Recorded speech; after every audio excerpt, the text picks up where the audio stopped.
The V&A was founded about 150 years ago with the precise mission of inspiring creativity and as wide an audience as possible, and we still do that today. We run exhibitions, education programs, festivals that try and reach out to as many different audiences as possible. So that might be exhibitions about Black British style, or exhibitions about the fabric of India, or Chinese paintings that try and make sure that diverse cultures are represented within the museum's displays and programs.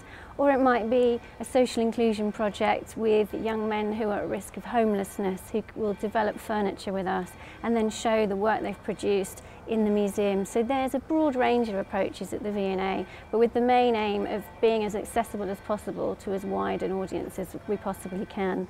The response of the community has been very positive. Working with different audiences is always quite challenging. You know, we work very closely in partnership with grassroots organisations who know the communities really well, and we know the collections really well, and together we develop really strong programmes in partnership.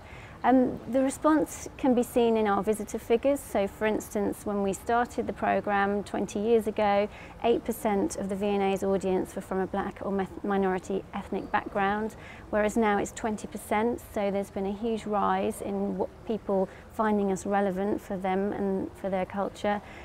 We've also had fantastic feedback within some of our social inclusion programmes where people have gone on, say young people at risk of exclusion, where they've gone on to get apprenticeships in Savile Row, in the tailors, men's tailoring firms, or they've gone on to say, well actually now, yes, I do want to be a theatre designer, or I have an idea about what I want to do with my life. So we have very good feedback and anecdotal evidence from people who feel like they've learnt new skills, and the skills we've taught them, we hope, will set them up in the future.